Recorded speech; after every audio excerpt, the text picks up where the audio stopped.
pessoal! Meu nome é Luciana Rodrigues e eu vou trabalhar com vocês a disciplina de Química. Na aula de hoje, a gente vai tratar o assunto ligações covalentes. Vamos dar uma olhadinha no slide? A ligação covalente, ela vai se estabelecer entre átomos que têm uma alta eletronegatividade. Olha aqui um pouquinho para mim. Vamos dar uma recordada aqui em tabela periódica. O que é eletronegatividade? A eletronegatividade é a capacidade que os átomos têm de atrair os elétrons durante a ligação química.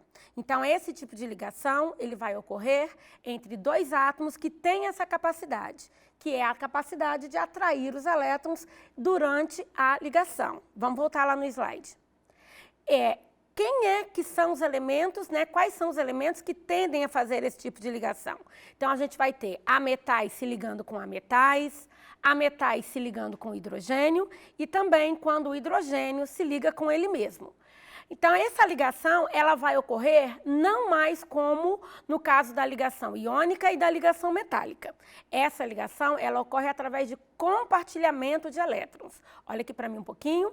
Quando a gente vê a ligação iônica, nós vimos que nós temos dois átomos, um com tendência em doar, eletropositivo, outro com tendência em receber, eletronegativo, e a gente vai então estabelecer essa ligação através de íons, cátions e ânions. No caso da ligação metálica, eu tenho uma ligação que ocorre entre elementos eletropositivos, que são os metais. No caso da covalente, não. São ametais ou hidrogênio, elementos com alta afinidade eletrônica. Vamos para o slide. Esse tipo de ligação, então, vai ocorrer com esses elementos aí da tabela periódica. Elementos do grupo 13, 14, 15, 16, 17 e ainda com o elemento hidrogênio. Lembrando que o hidrogênio ele tem o dueto, então ele tem a capacidade de receber mais um elétron. O grupo 13 tem 3 elétrons na camada de valência, o grupo 14 tem 4, então, de acordo com a teoria do octeto, eles tendem a receber mais 4. O grupo 15 tem 5 elétrons em suas camadas de valência, então tendem a receber mais 3. O grupo 16 tende a receber 2, o 17 tende a receber 1. Lembrando que os gases nobres não fazem ligação química. Vamos ver esse exemplo, então, que é o exemplo do gás hidrogênio. Os elétrons, então, vão ser compartilhados, os átomos se aproximam e a representação gráfica é essa que você está vendo aí na tela, que é chamada de fórmula eletrônica ou de Lewis. Essa ligação, ela também pode ser representada através de traços. Vocês observem aí que o par eletrônico é substituído na fórmula estrutural plana por um tracinho, representando, então, uma ligação covalente simples.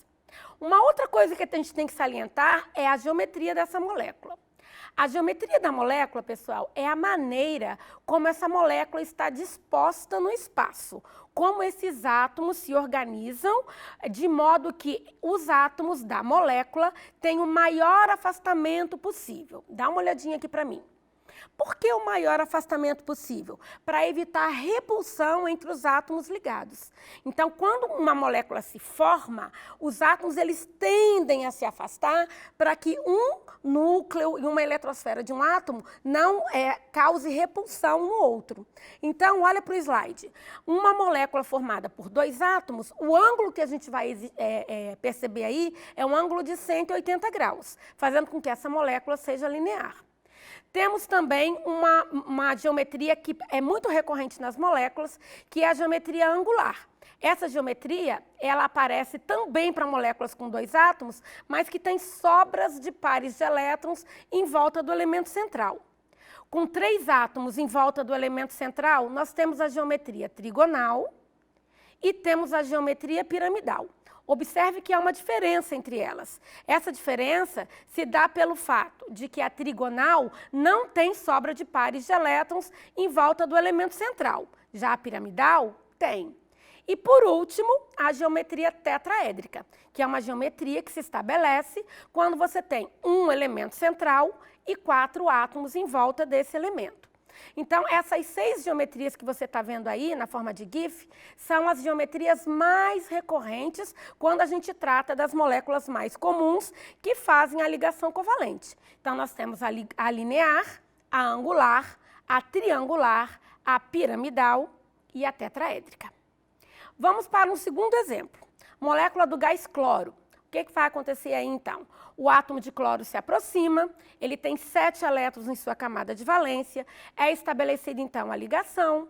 Essa ligação vai ser representada através de um traço, na estrutura que a gente conhece como fórmula estrutural plana, e nós temos também uma ligação covalente do tipo simples, com geometria linear. Uma olhadinha aqui para mim. De novo, por que é linear? Porque eu tenho um ângulo de 180 graus entre os dois átomos de cloro, que é o máximo de afastamento que pode existir entre eles. Vamos voltar para o slide. Molécula de oxigênio. Eu tenho o oxigênio, que é do grupo 16, ele tem 6 elétrons na camada de valência. Então, a ligação ela vai se estabelecer através do compartilhamento de 2 pares de elétrons. E é isso que a gente evidencia na fórmula eletrônica ou de Lewis. Observe agora que essa molécula não é mais representada por um traço quando a gente trata da fórmula estrutural plana. Agora são 2 traços. Esses 2 traços agora, eles representam para a gente uma ligação que é chamada de ligação covalente dupla. Observe que a geometria da molécula de oxigênio também é linear. Se eu passar uma linha reta entre os 2 átomos, representados pelas esferas vermelhas, eu também vou ter um ângulo de 180 graus. Quarto exemplo é a molécula de gás nitrogênio, também conhecido como azoto. O nitrogênio é um elemento do grupo 15 da tabela periódica. Ele tem 5 elétrons em suas camadas de valência. Então, quando ele estabelece a ligação, ele vai compartilhar 3 elétrons. Olha aqui para mim. Por que mais 3? Porque se ele tem 5, para atingir o octeto, ele vai precisar de mais 3. 5 mais 3, total 8. Vamos voltar lá. Essa ligação, então, ela vai ser representada não mais por um traço, nem por 2. Agora serão 3 traços, representando, então, uma ligação covalente do tipo tripla. Observe que essa geometria também é linear. Mais um exemplo. Observe agora que esse modelo, ele não tem átomos de um mesmo elemento químico. Nós temos agora o elemento hidrogênio e o elemento cloro. O que vai acontecer durante a ligação? O hidrogênio e o cloro se aproximam, compartilham o par eletrônico, também apresentando uma ligação covalente do tipo simples, com geometria linear. Agora, a nossa molécula mais famosa, né, a molécula de água. Observe que na molécula de água, o átomo de oxigênio, que tem 6 elétrons na camada de valência, para se estabilizar, vai precisar se ligar com 2 átomos de hidrogênio. O oxigênio vai atingir o octeto e o hidrogênio o dueto. O que nós vamos ter, então? A sua fórmula estrutural plana, com 2 traços representando as 2 ligações simples. Então, agora a gente tem uma geometria que não é mais linear. Olha aqui para mim. Por que ela não é mais linear se eu tenho um oxigênio no meio e 2 átomos de hidrogênio em volta? Se você observar a estrutura, o átomo de oxigênio, depois que ele se liga, ele vai ainda ter 2 sobras de pares de elétrons em volta dele. Dá uma olhadinha no modelo aí do slide. Então, isso vai fazer com que os átomos de hidrogênio sejam deslocados para baixo. Então, essa geometria ela é angular. Gás amônia, uma molécula também extremamente importante, uma vez que a amônia é um fertilizante muito importante e a gente utiliza aí para a produção de alimentos. Então, o que a gente vai ter na produção da amônia? O nitrogênio tem 5 elétrons em sua camada de valência, se liga com 3 átomos de hidrogênio e a gente vai ter, então, a fórmula estrutural plana sendo representada por 3 ligações covalentes simples. Observe que a geometria dessa molécula agora é identificada como geometria piramidal. Observa que em volta do nitrogênio, além das 3 ligações com os átomos de hidrogênio, ainda há sobra de um par de elétrons em volta dele, empurrando os hidrogênios para baixo, fazendo então com que essa molécula seja piramidal. Mais um exemplo, uma molécula também muito importante para a química, né, e para a sociedade, que é a molécula do gás metano. Esse gás, ele é conhecido também como gás dos pântanos, ele é utilizado como combustível, é o que a gente conhece como gás natural veicular. Observe a estrutura dele, o carbono é do grupo 14, ele tem 4 elétrons em sua camada de valência, então ele necessita de 4 átomos de hidrogênio para se estabilizar. A fórmula estrutural plana, aí representada, traz para nós 4 traços, representando, então, 4 ligações covalentes simples. Observe que a geometria dessa molécula ela é tetraédrica, um elemento central e 4 átomos em volta desse elemento, sem sobra de pares de elétrons. As ligações covalentes, então, ficam desse jeito aqui pra gente. Olha só, nós temos a ligação simples, onde ela é representada através de um traço. Nós temos a ligação dupla, onde ela é representada por 2 traços. E nós temos a ligação tripla, onde ela é representada por 3 traços. Olha aqui para mim. Um tracinho entre 2 átomos, simples. 2 tracinhos, dupla. 3 tracinhos, tripla. Na prática, isso quer dizer o quê? A ligação simples, houve compartilhamento de um par de elétrons. Na ligação dupla, houve compartilhamento de 2 pares de elétrons. E na ligação tripla, houve compartilhamento de 3 pares de elétrons. A partir dessas ligações covalentes, o que isso pode afetar nas estruturas dos compostos e nas suas propriedades físicas e químicas? Nós já vimos que são as ligações químicas que vão determinar propriedades físicas e químicas dos compostos, a fim de que a gente possa estabelecer propriedades macroscópicas, ou seja, como é que essas substâncias se comportam no nosso meio. Uma coisa importante que a gente tem que avaliar quando a gente estuda a ligação covalente é a polaridade dessas ligações. Vamos dar uma olhada no slide? Então, a nossa ligação covalente aí que a gente acabou de ver, ela pode ser polar e apolar. Olha aqui para mim um pouquinho. Vamos lembrar o conceito de polo? Polo, pessoal, quer dizer diferença. Polo quer dizer extremo, positivo e negativo, norte e sul.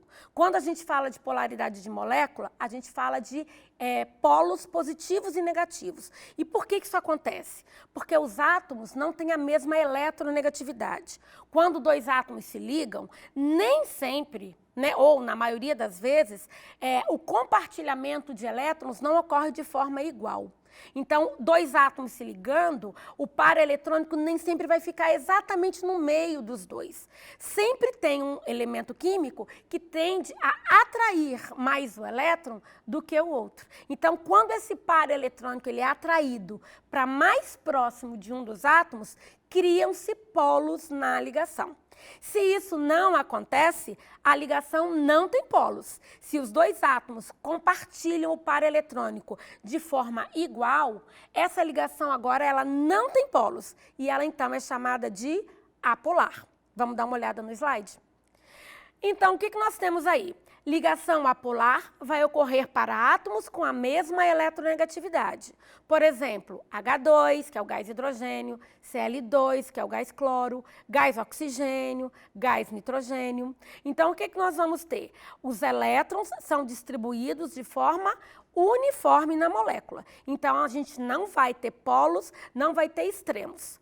No caso da molécula polar, onde os átomos apresentam eletronegatividades diferentes, nós vamos ter átomos mais eletronegativos, atraindo mais fortemente o par eletrônico compartilhado, evidenciando, então, polos. Então, quando você observa essa imagem, você vê que o par eletrônico ele vai estar mais próximo do átomo de cloro do que do átomo de hidrogênio. Então, nós vamos ter polos nessa ligação. Então, recapitulando, a ligação covalente se estabelece através de compartilhamento de elétrons. O compartilhamento de elétrons pode gerar ligações simples, duplas ou triplas. Simples quando há compartilhamento de um par de elétrons e é representado por um traço.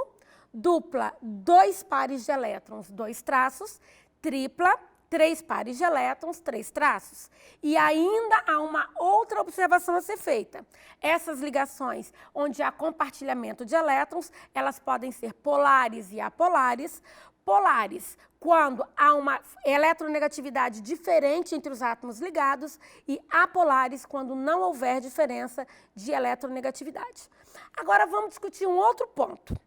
Uma coisa é polaridade de ligação. A outra coisa é polaridade de molécula. Vamos dar uma olhadinha no slide?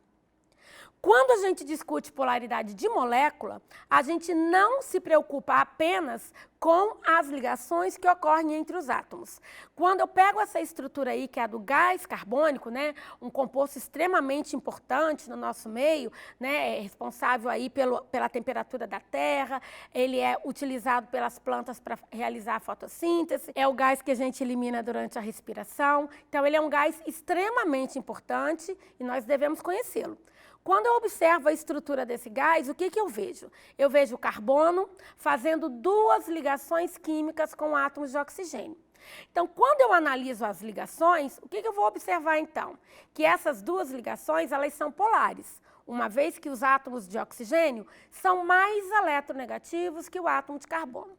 Mas quando eu penso na molécula, quando eu penso na resultante das duas ligações, eu analiso e percebo que, se eu tenho um vetor orientado para um lado de um oxigênio, né, o oxigênio da esquerda, e um vetor orientado para o oxigênio da direita, se eles têm o mesmo módulo e direção contrária, o vetor resultante é igual a zero. Então, essa molécula é apolar. Olha aqui para mim.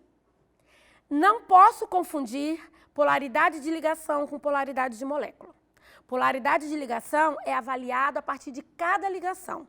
Então, você vai ter o átomo no meio e seus ligantes em volta. Cada uma das ligações, elas podem ser polares e apolares.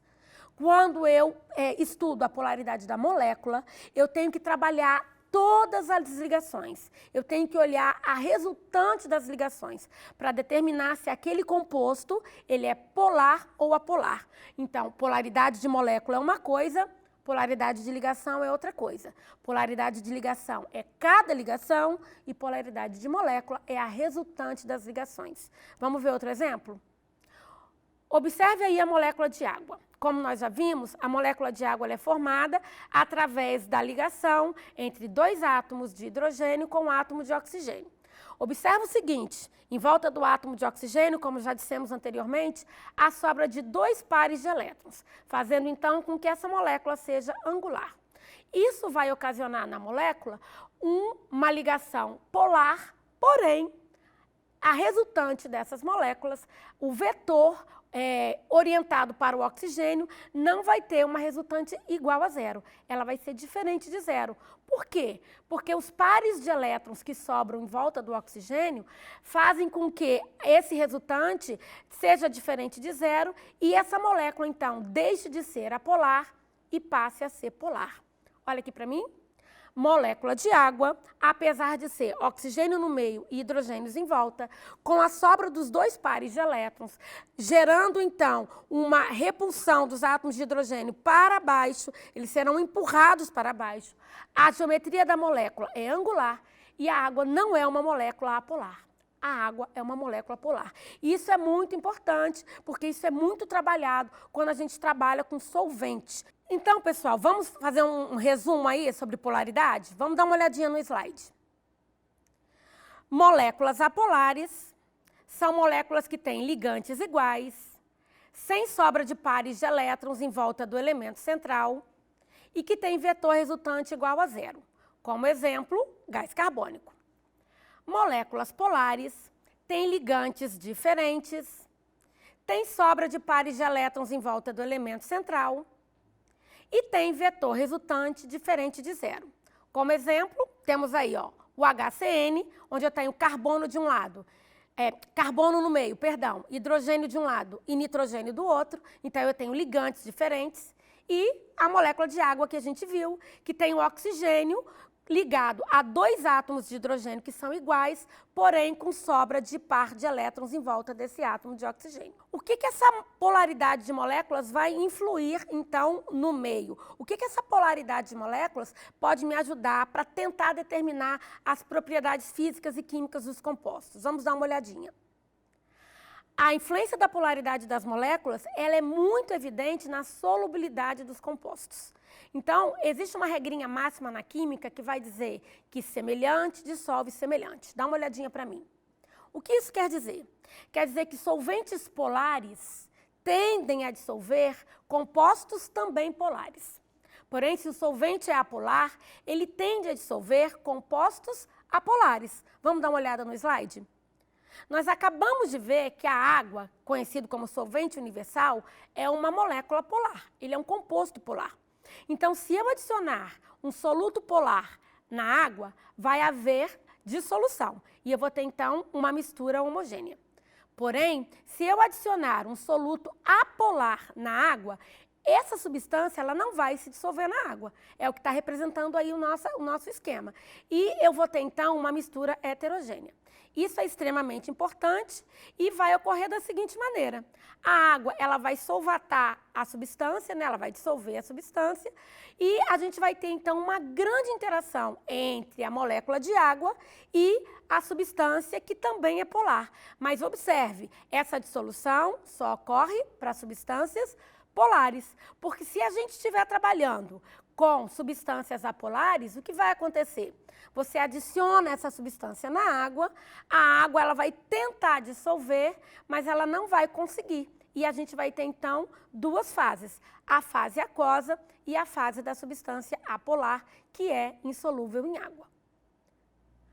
Bom, pessoal, a gente tem aí, então, algumas características dos compostos que apresentam esse tipo de ligação, que é extremamente importante, que é a ligação covalente. Mas existe muito mais a ser estudado ainda. Espero que você tenha entendido um pouquinho do assunto, para que você possa aprofundar mais à frente, que você pegue um material bacana e que faça bastante exercício, porque esse é um assunto recorrente em prova e que aparece muito no Enem, em concurso e em vestibulares. Eu espero que você tenha gostado. Até uma próxima aula.